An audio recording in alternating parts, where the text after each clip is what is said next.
Again, a most wonderful and blessed Christmas to you all.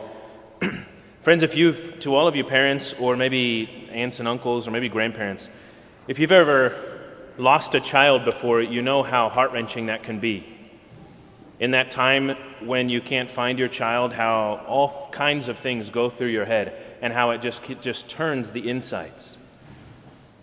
That's what Joseph and Mary likely would have been going through. Think about it. For about 4 days, they didn't know where Jesus was. And Jerusalem, even in the ancient world, was not a small place. So when they went back to Jerusalem, I'm sure that Mary was carrying within her heart, and Joseph as well, a prayer to the Father, that they might find their son and that they might find him safe. When they found him, it was a particular difficult circumstance, I think, for both of them, but especially for Joseph. There's a gentleman by the name of Kiko Arguello. Kiko Arguello, in the late 1960s, founded a movement in Spain. And this movement is called the Neo-Catechumenal Way. Maybe you've heard about it before. Now the movement spans the entire globe. And the Neo-Catechumenal Way, basically, I'm going to try to get it right. The Neo-Catechumenal Way is a missionary movement where individuals and families commit themselves to following Jesus Christ in a very intentional way, going through a very structured formation. For example, the folks in the Neo-Catechumenal Way, they spend a year studying and delving into the Our Father and certain parts of the Catechism. In my opinion, it's some of the best catechesis and evangelization that takes place in the modern day church. And then sometimes families will live entirely as missionary families. They go across the globe. Fathers and mothers pick up their family and they go across the globe to preach Jesus Christ to others. So Kiko Arguello, he had this inspiration to start this, and he did, and now this movement has grown, and it's doing wonderful things in many parts of the world. But Kiko Arguello also painted an icon. He wrote an icon of this very episode, of the finding of the child Jesus in the temple. And he focused on this suffering of St. Joseph.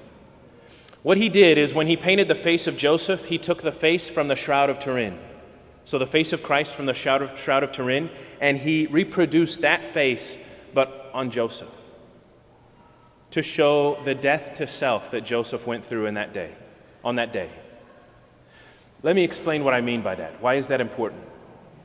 We know readily that the Blessed Mother, that she had to die to herself in order to give Jesus Christ to us in his passion.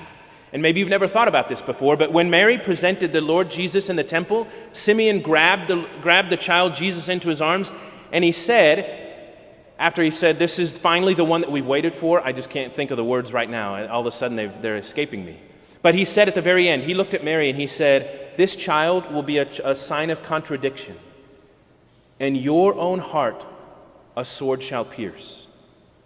And so from the very beginning of the church, the church fathers have considered that when the lance entered into the side of Jesus Christ as he hung upon the cross, that lance passed through the heart of the Blessed Mother first, that in a spiritual way, that lance transversed her own heart, and that was a suffering for her. That was the greatest, if you will, the greatest outpouring and self-emptying that the world has ever seen by any human being. And that was necessary. The Blessed Mother participated in the passion, death, and resurrection of her Son for our redemption.